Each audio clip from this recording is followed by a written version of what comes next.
Hello வணக்கம். இது உங்கள் சிபி ஜோன். சொல்லணும் எப்படி இருக்கீங்க? இப்போ பார்த்தீங்கன்னா சம்பவம் காலையிலேருந்து பார்த்தீங்கன்னா ரெண்டக்கால பூமியாக மாறிச்சு இந்த பிக் பாஸ் வீடு.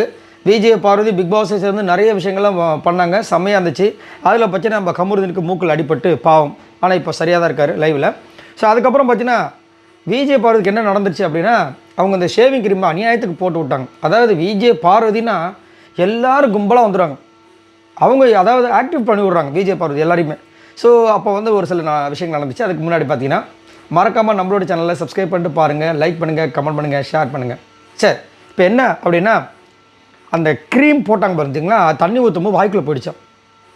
பயப்படுறாங்க. வந்து விக்ரம் உட்காந்துட்டுருக்காரு, விக்ரமும் கனி உட்காந்துட்டேன். ஆமாம், அப்போ வந்து விக்ரம் கிட்ட கேட்குறேன், டே வாய்க்குள்ளே வந்துட்டு போயிடுச்சு, ஏதாவது ஆகிடும் மாட்டான்னு. பாய்சன் ஒன்றும் ஆகாது பார்வதி.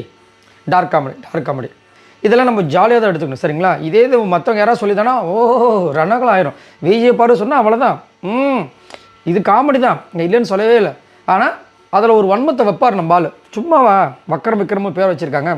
அதுக்கப்புறம் வந்து என்னடா என் குடலுக்கு எதாவது ஆகிடுமா, என் உடம்புக்கு எதாவது ஆகிடும், ஒன்றா அது டிசென்ட்ரி ஆகிடும் அப்படின்ற மாதிரி கலாய்க்கிறாங்க. அதுக்கப்புறம் அவங்க ஃபுல்லாக ஈரமாக இருக்காங்க. இதில் வந்துட்டு பாத்ரூமுக்கு போகிறதுக்கு குளிக்கிறதுக்கு கேட்குறாங்க, விட மாட்டுறாங்க. நாங்கள் ஆல்ரெடி நிற்கிறோம். அந்த பொண்ணு ஆல்ரெடி ஃபுல்லாக தொப்பக்கட்டே ஈரமாக்குது. அதுலேயும் வந்துட்டு அவங்க வீட்டுக்கு வரணும், அவங்க ஆளுங்க வர்றதுக்கு ரெடியாக இருக்காங்க. சுபிக்ஷாவில் குளிச்சுட்ருக்காங்க, அதெல்லாம் விட முடியாது அப்படின்னு பேசிகிட்டு இருக்காங்க. இன்றைக்கி விக்ரமுக்கு ஃபேமிலி வரப்போ வர்றது கிடையாதுன்னு அவங்களுக்கே இன்ஃபர்மேஷனில் வந்துடும், சரிங்களா? ஏன்னா அதனால தான் அவங்க பக்காவாக ரெடி ஆகிட்டு இருக்காங்க.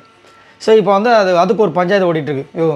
விடுடா நான் ஃபுல்லாக நினச்சிட்ருக்கேன், இப்போ விட மாட்டேன் அப்படின்னு கேட்கும்போது கனி உடனே, ஏன்னா விக்ரமுக்கு இப்போ ஒரு நெருக்கடி கொடுக்குறாங்களே, ஒரு பொண்ணு தொப்பக்கிட்ட நனைஞ்சிருக்க, எனக்கு நீ பாத்ரூமில் குளிக்க விட மாட்டேன், ஆனால் நீ நல்லா இருப்ப அப்படின்ற மாதிரி உடனே அவங்க வராங்க. பார்வதி என்ன பார்வதி, நீங்கள் காலையில் பண்ணதெல்லாம் டிவியில் நல்லா தெரிவிங்க, அப்போ நீங்கள் மைண்டு ஃபுல்லாக வந்துட்டு டிவியில் நல்லா தெரியும். ஏன்னா இப்போ விஜய் வந்து சொல்லிட்டு போயிட்டாங்களா கனிக்கு, அவள் கண்டென்ட் அவ்வளோ கொடுக்குற, உன்னால் ஏன் கொடுக்க முடியல அப்படின்னு. அதனால் அவங்களுக்கு உள்ளே வந்து எப்படி ஓடிக்கிட்டே இருக்குது, வயிற்றுச்சலை எரியுது பாவம். அதனால் இது நல்லா தெரிவிங்கன்னு அவங்க கலாச்சிட்டாங்க. அது எப்படி கனி, எப்போ பார்த்தாலும் டிவியில் தெரியறத தான் பேசிகிட்டே இருப்பீங்களா, எப்பா ஏதாவது யோசிச்சுட்டே இருப்பீங்களா அப்படின்ட்டு இந்த பக்கம் பார்த்தாங்க. நம்ம விக்ரம் உட்காந்துரு மூஞ்சில் அந்த ஷேவிங் க்ரீம்லாம் அப்படியே எடுத்து போய் தடவை விட்டாங்க. போ நீ இப்போ குளிக்க தானே போகிற போ அப்படின்ட்டு. ஆனால் அலப்பறை பண்ணுறாங்க பாருங்கள் பார்வதி. எல்லாமே கண்டென்ட் பயங்கரமாக இருக்குது, சூப்பராக இருக்குது. இல்லைன்னு வச்சுக்கலாம், நான் ஆல்ரெடி சொன்னேன்ல, இந்த படம் அந்த என்ன சொல்கிறது, ரொம்ப மொக்கையாக ஒரு படம். அந்த படத்துக்கு யாருமே போகவே முடியாது. அந்த மாதிரி இருந்தால் எப்படி இருக்குது, அந்த மாதிரி தான் சீசன். சப்போஸ் இந்த பொண்ணு இல்லாமல் போயிருந்தேன் என்னத்தை பண்ணுறது. சரி, இதை பற்றி உங்களோட கருத்துக்களை சொல்லுங்கள். பாய் நண்பர்களே.